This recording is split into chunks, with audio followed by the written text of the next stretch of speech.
Hi there. Thank you so much for joining me today.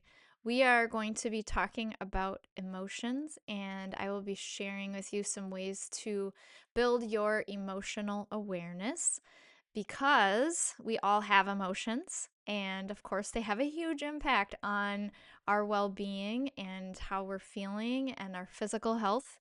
And most often, most of us did not receive the teaching or the training or the modeling or the positive examples about how to work with emotions. And when we do learn to do so, it can be extremely helpful for our lives and for our health. And so today I have a really, really easy first foundational piece that I will share with you, along with some practical in the moment tips that you can use to learn to work with your emotions better. So, welcome back to the show for all of us. If you are new here, I'm Sarah Moran, and my background is in journalism, working as a reporter, writer, editor, and also I work with people individually or in groups to help with learning more about self care and healthy lifestyle choices that support you in feeling better physically, emotionally, spiritually, energetically, all the ways. So, I appreciate you taking the time to be here. And again, today we're just talking about building emotional awareness, which puts us back in the driver's seat and keeps us in our own power, keeps us from operating kind of mindlessly or on autopilot or letting emotions run the show or drive the bus, as some people would say.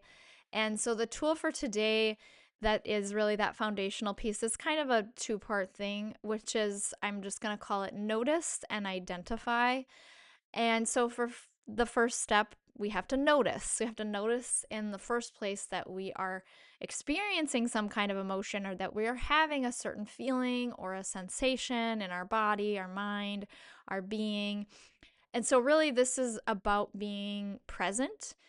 It's about paying attention to your body, to your mood, being aware if you're feeling a little bit off, and it's noticing, it's being a witness, it's being an observer of yourself more.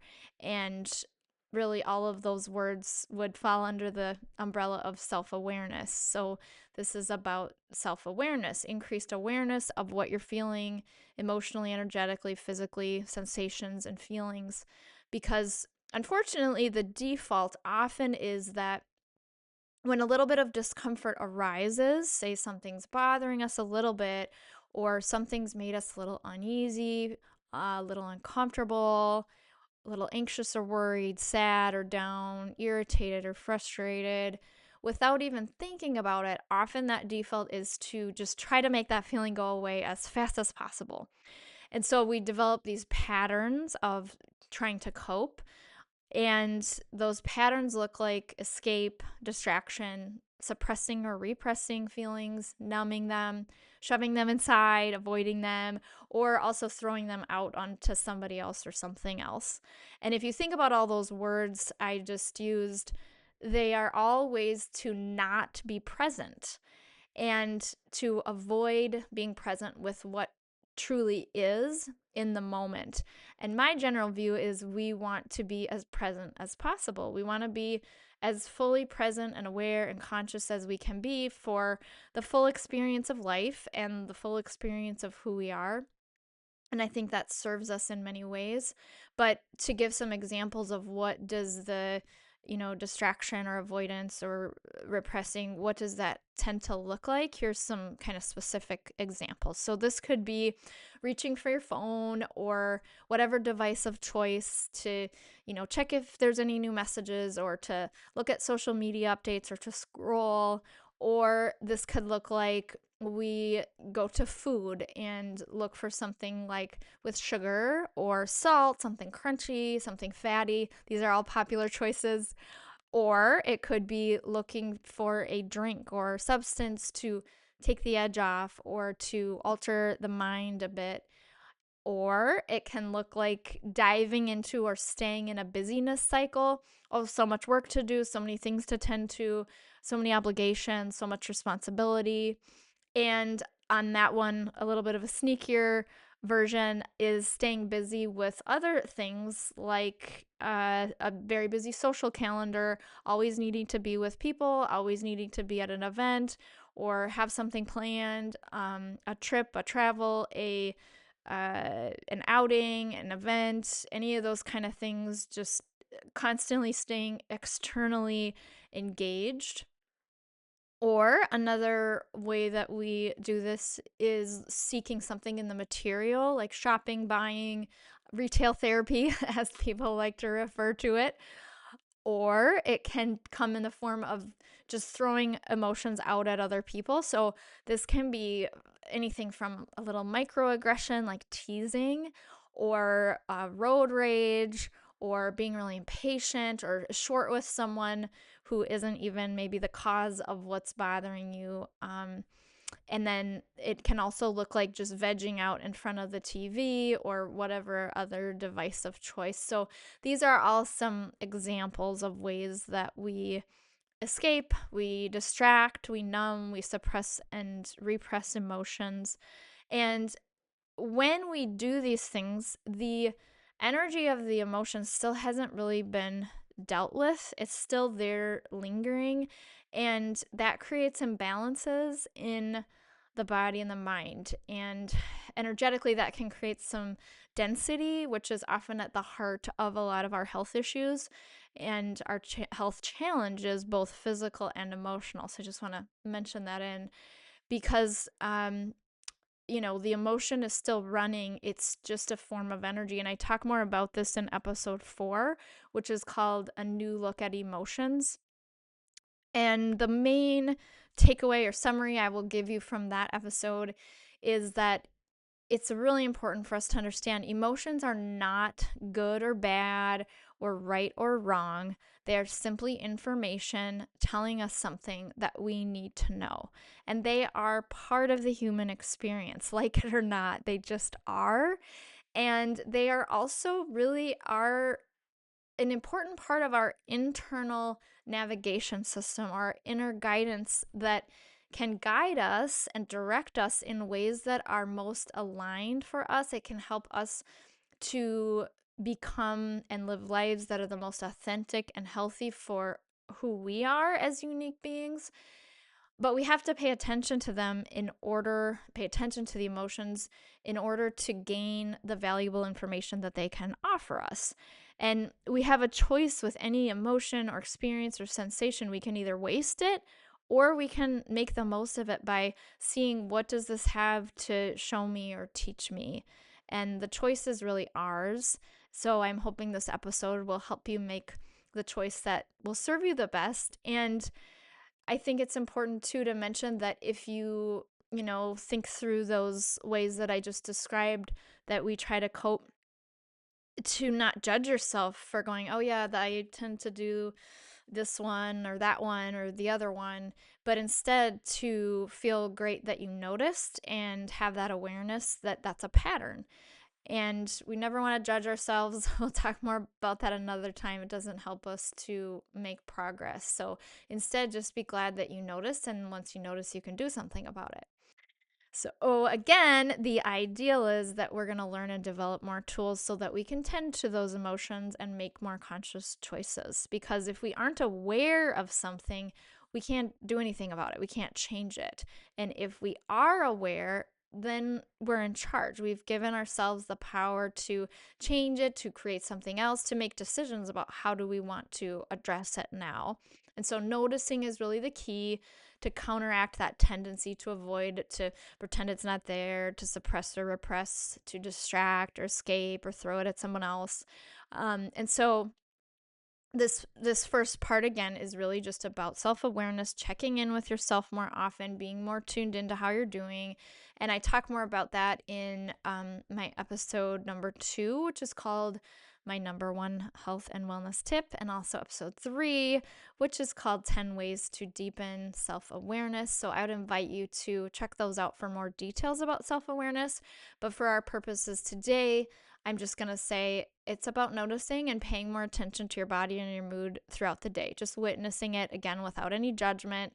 And I promise you that that will serve you in so many ways. And so what we're doing is just making a point to notice when there's a little unease, a sense of discord, a little distress or discomfort, and to recognize that there's a lot of value in just noticing that. And of course, it's also really helpful to notice the emotions that feel better, the ones we tend to like more, things like wonder, calm, awe, and joy. Today, I'm just more focused on the challenging emotions and how to work with them, but definitely we'll talk about, what to do to enhance having more of those positive emotions that we that we enjoy more in the future. So the second part, once we've noticed, is about identifying. So identifying the emotion, the feeling, the sensation as it arises, or being able to put some words to it, again, without judgment. So this could be, oh, I'm feeling a little grumpy or irritated, annoyed, sad, or melancholy. I'm feeling nervous, discouraged, envious, overwhelmed. I'm feeling discombobulated. That's one that I've been using recently. I think that's a great word. Or jangled. I think that's another fun one. So, you might be able to actually think of a time where you were feeling something's bothering you, just like that vague sense of unease, and then you're kind of processing it through it on some level, and then all of a sudden you go, oh, that's what it is. And you identify that's the feeling. I was feeling this way. And in that, you would probably notice that there was a little bit of a like lightening up, a little bit of a relaxation, a little sense of space, and a little bit of settling. And so there actually is research showing that there's a benefit to describing how we're feeling, to labeling it, to putting the words. There's even brain imaging studies, and they show that basically, to make it short, it calms the stress response in the brain when we can identify the emotion or feeling. And so, in many cases, it's beneficial to name emotions. And the other thing it does is it puts a little space between you and the emotion, which helps reiterate that you are not the feeling, you are not the emotion, you are the one experiencing the feeling. And creating that space and that distance between it can be really helpful too. I also think when we name or identify emotions, there's a little bit of an implied sense of this too shall pass. And, just like the clouds in the sky will pass us by, it's kind of like I'm experiencing this feeling right now, but that's not how I always feel. And though I will say, when you're in the thick of it, it often feels like this is how I always feel. It can feel like I always feel anxious or worried, or I always feel depressed or sad, or I always feel angry and irritated when you're in the moment. Sometimes when there's those more intense feelings. But again, there is more of that sense that this is what I'm experiencing in this moment, but I know because I check in with myself, it's not what I'm experiencing all the time. And I think there's a lot of value to kind of expanding your vocabulary when it comes to emotions so that you can really feel like you hit the nail on the head. And I I think your whole being just goes, yes, that's it, when you figure it out. And I think the reason for that is, as I said earlier, your emotions are kind of that internal navigation system. They're there to give you some information. And they're the messenger that's trying to tell you something. And so I can picture it as being like the messenger keeps knocking and, trying to deliver a message. And when you really get the message, and especially can get it in a more nuanced way, instead of just saying sad, I feel sad, you can get down to a more detailed version of that, like I feel lonely, or I feel discouraged, or I feel defeated. When you get really specific, I feel like that messenger goes, yes, you got it. And now it can relax a little bit because it knows it did its job. And now you can take that and make some choices with it in terms of how do you want to work with that emotion? How do you want to tend to that emotion? And that's something we'll continue to talk about in other episodes. because hopefully we're going to use that information to make a beneficial choice to help us regulate, process through it, to heal something, to make some future choices differently, to learn something, to grow. All of that can come when we receive the message and make conscious choices about what to do with it. And I would also say this kind of bridges into the next category. It's helpful to remember that words and labels are actually just sort of our human attempt to put some sort of form around a concept and around an energy. And so, this is where I would invite you to expand your repertoire beyond just the words to identify. That's almost in the mental space a little bit of what am I feeling, putting a word to it, and to move really into your body where you're going to get at the energy of it. And so this is things like, for example, my chest feels so heavy. It feels like a gray cavern. And maybe this feeling is going along with some sadness and loss, some grief, maybe about a loved one, an animal companion, some kind of loss. Or it could be I'm feeling this clenching in my solar plexus, like it feels like a black knot. And this maybe relates to a feeling of powerlessness inside of an institution or organization or a person who is having power over you. So, this can happen with maybe someone who's older than you, someone who's bigger than you, someone who's in a position of authority. It's just anyone who it feels like they're trying to or are having power over you. Or the describing some of these sensations more. Maybe it's like I feel like fire is running through my veins or bubbling. It feels like the energy is moving really fast. It needs to get out. It feels hot, like it wants to escape. And maybe this is describing like anger about an injustice that you're experiencing or you saw or heard about. Or another example would be like a sense, it feels like an emptiness or a black hole or a vacuum in my heart or my solar plexus. Someone said something deeply hurtful, or someone's not accepting me for who I really am, and I don't feel like I can be myself with this person who I thought was there for me. So these are all ways we're describing the energy with, it could be the feeling, the texture, the tone of it, the color of it, all kinds of ways that we can describe those sensations.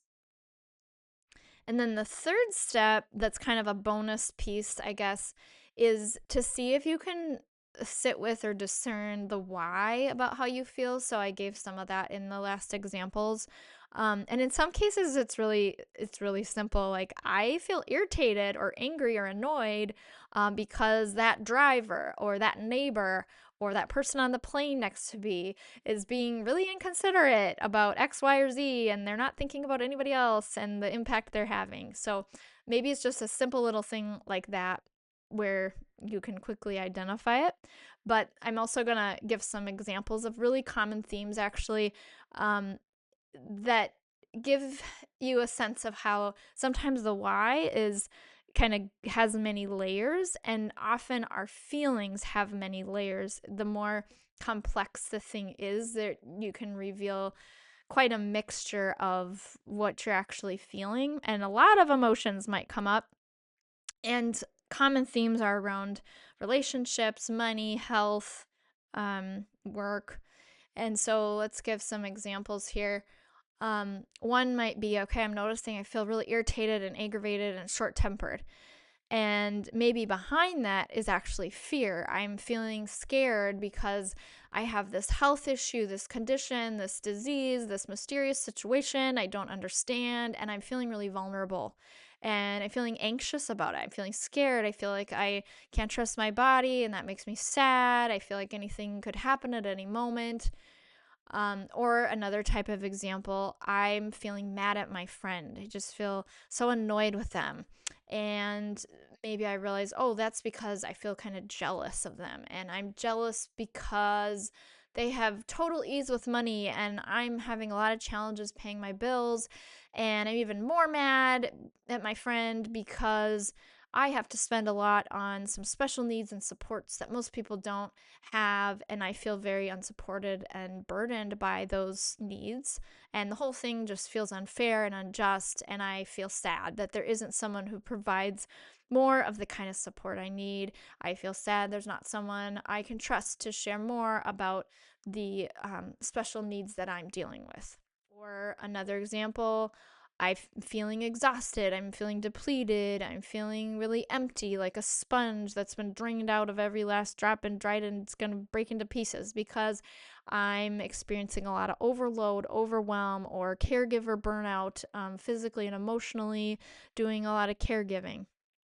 So these are all some examples of how multi-layered and complex it can be, how many emotions can be involved in one story, and how we can dig deeper and deeper and deeper and see that the initial feeling might actually have so many more layers.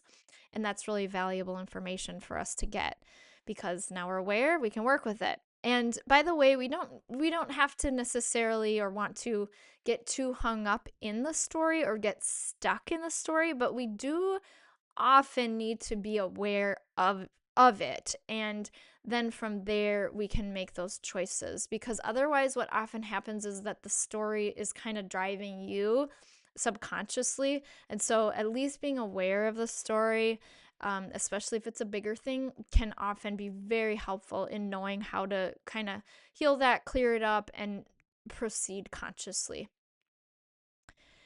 The other piece I would say is it's really helpful to think about how noticing even those low level things is helpful for building awareness of the higher level things, and it prevents things from building and building and layering on top of each other, which can end up in imploding, where you kind of implode within. That can lead to illness or mental health challenges, or exploding out onto somebody else. And so it may be being reactive or making choices that aren't in your best interest or aren't helping you, or where you're repeating either internally or externally the same kind of unhelpful pattern, or the same kind of limiting pattern or habit or way of coping that doesn't actually resolve anything.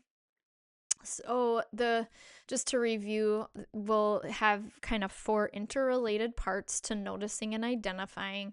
And again, all of this noticing and identifying I see as the foundation for the rest of the tools and the tips that I'll be sharing with you. So number 1, noticing the emotion in the first place. This is about increasing your self-awareness. Need a drink of water here, sorry.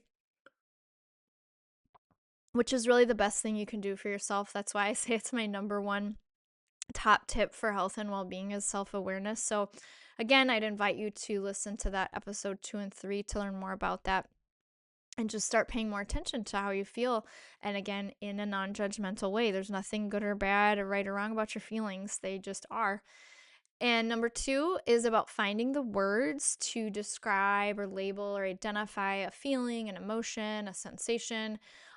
You can look up online, just do a search for a list or chart of emotions and sensations to kind of increase your vocabulary about how you're feeling. There's tons of these. Find one you like, print it out, post it somewhere that you'll see it. And if you care for children, it's a great thing to have around to help teach them to expand their vocabulary about how they're feeling. I do know Brene Brown's book, Atlas of the Heart, shares a list of emotions and experiences too.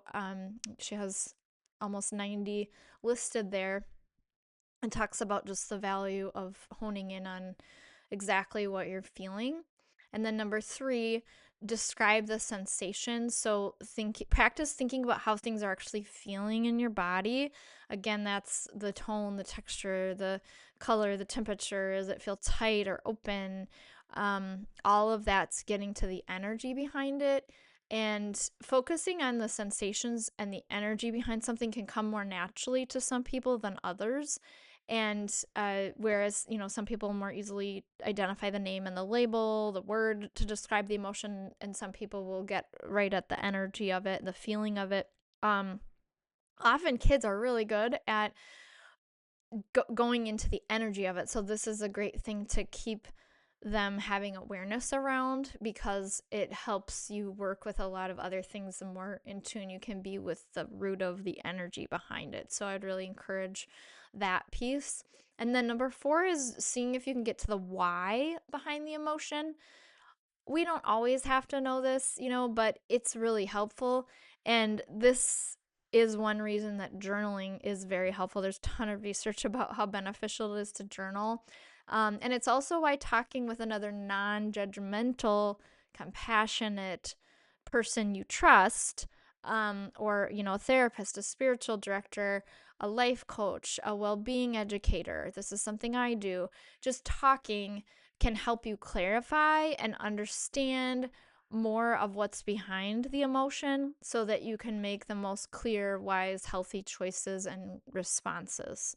So, again, you can do that on your own, or you can do that with a support person. One caveat I want to mention is that it's not always the time to do a big work with emotions. So, especially if you're experiencing something really big or traumatic, it's not necessarily immediately the time always to say, what are my emotions, and try and label and identify things. Or if something comes up in a time or a place or with people where it's not going to work for you to give that the attention it needs, or you're not in a supportive space or with supportive people, you might need to try to bookmark it and come back to address it when you're in the right space or you have the right people to help you through that. Okay, so that's it. I just want to thank you so much for being here and for being someone who cares about learning more about this. I know it can be temporarily more painful to notice our emotions and our feelings, but it's really through that presence that we work through things and get to a better place. And so I commend you for caring about this topic.